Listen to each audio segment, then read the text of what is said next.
To go. Plenty of baseball today with Tex. And as we were sitting here, they just called 3 more penalties in the National Football League yesterday. 3 more flags thrown in NFL games yesterday. That was excruciating. But let us begin with, without question, the game of the afternoon. Jets, Cowboys. Oh, Sammy Spleen is back.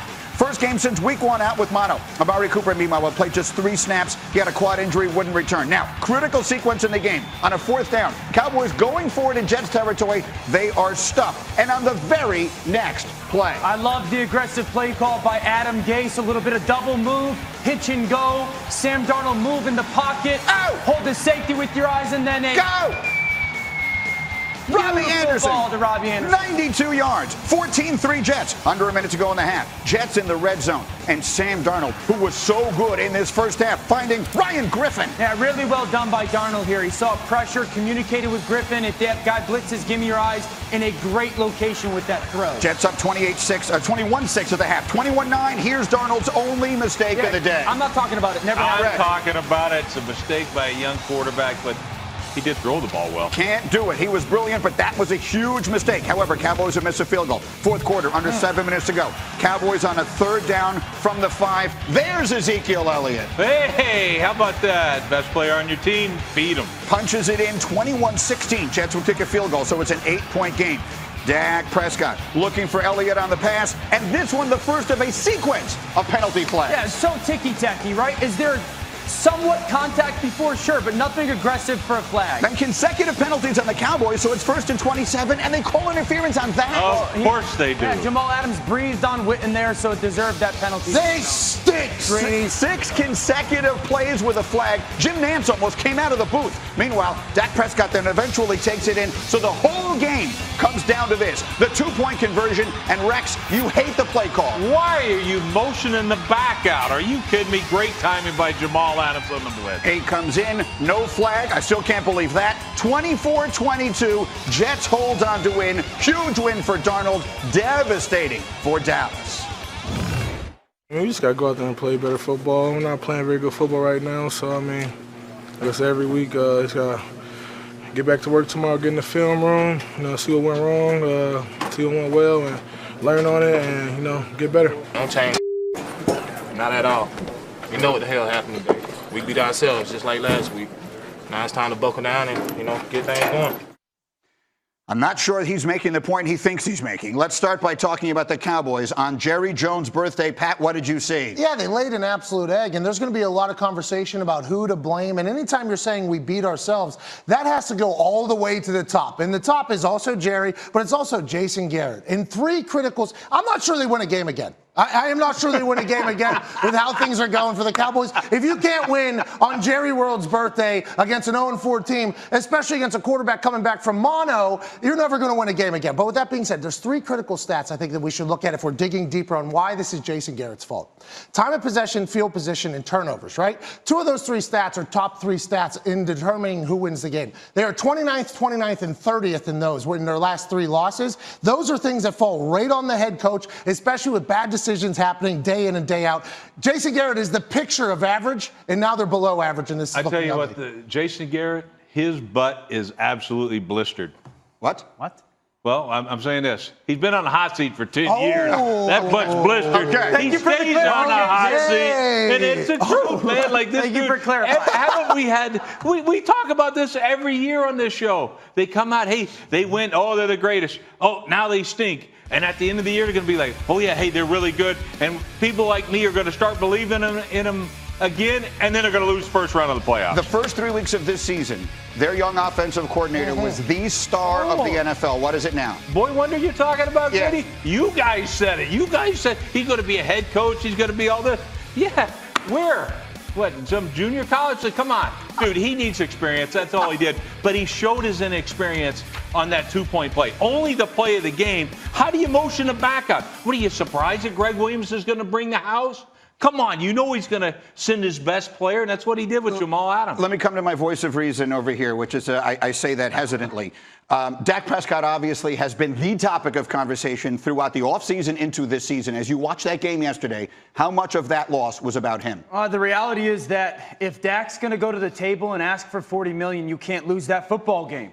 You cannot go to an 0-4 football team with a quarterback coming off of mono and lose if you're going to ask for $38 million. Now, listen, they missed Amari Cooper and Randall Cobb didn't play. Tyron Smith didn't play. He dealt with some drops. They obviously were a little bit overwhelmed offensive line-wise by this Jets defensive line. But at the end of the day, the conversation is, if we are going to pay you all that money, you figure out a way to beat a winless football team, and he didn't do that. And that's my biggest case with Dak. You can't ask for $40 million and lose that game. So let me Stock down, Greeny. Red Stock arrow! down. Red arrow! Let me make the next point that I think should be made here. We have had some conversation on this show about whether or not Dak Prescott is one of the 5 best quarterbacks in the NFL.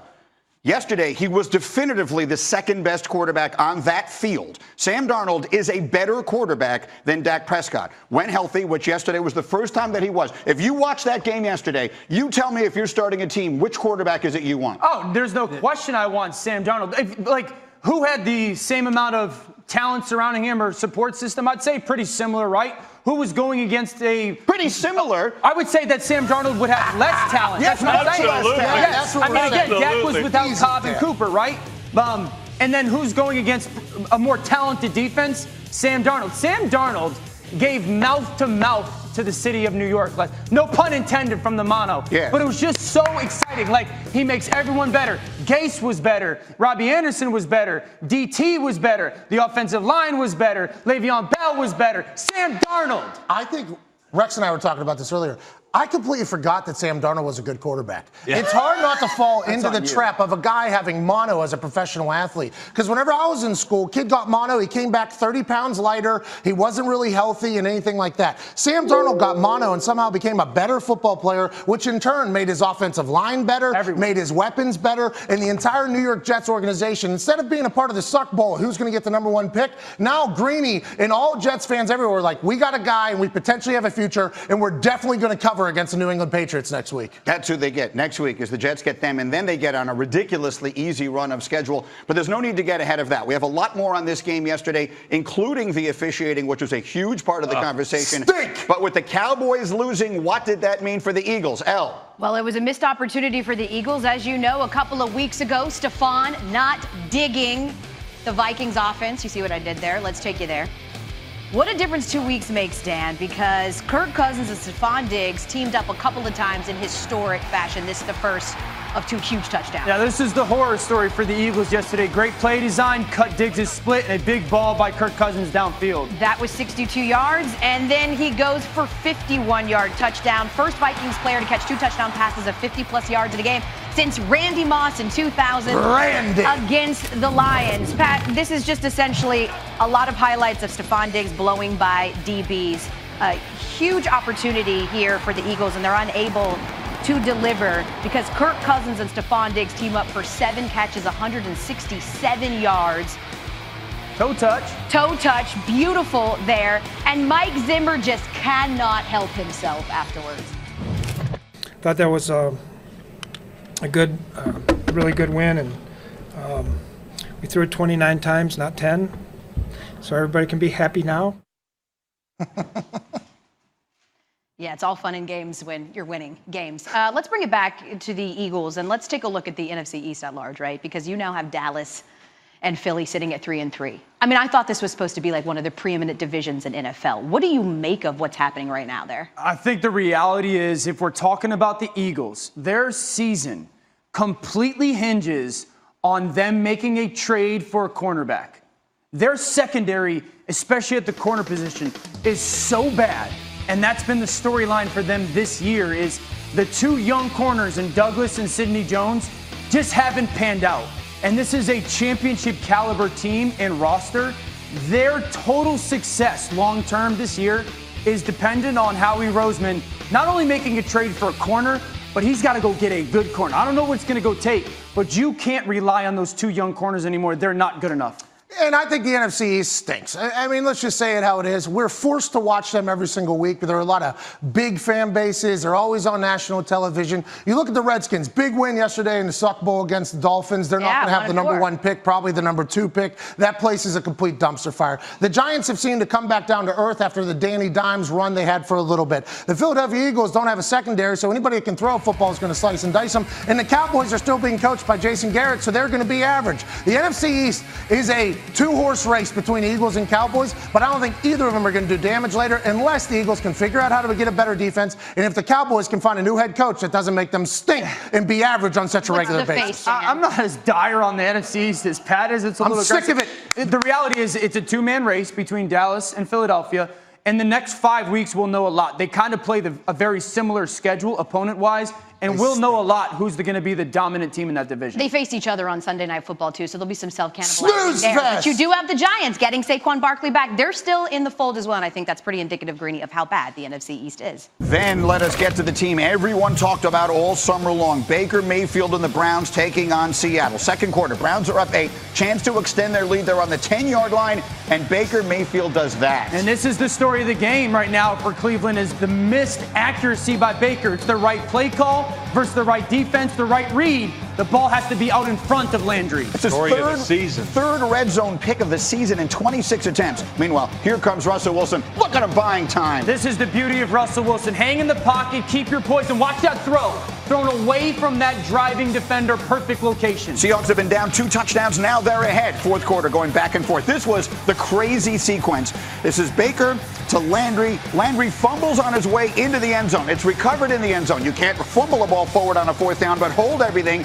Freddie Kitchens is going to challenge. He thinks it should have been a touchdown in the first place. They ultimately don't allow him to. Remember the challenge he doesn't have.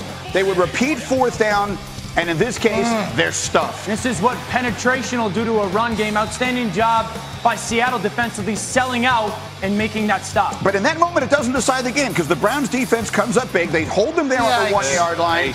And then, that's easy, Rex. Not great.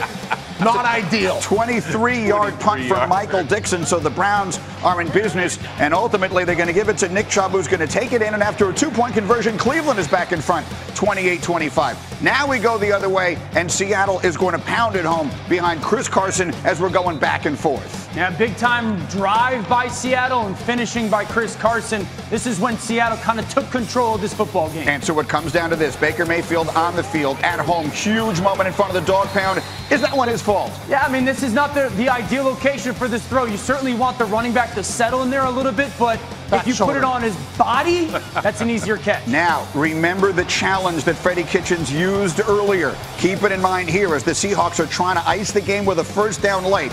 That is a ball to DK Metcalf on the sideline, bobbled, dropped. They ruled this a catch, and Freddie Kitchens can't challenge it. You got to keep one in your holster. It shouldn't even be needed. He stepped out of bounds during the bobble. Seahawks a win. Bad officiating? Are you angry? Just sort of how? Yeah, we lost. I'm pretty pissed. Yeah. So you were angry at the start of this game then? I mean, geez, guys, you're like my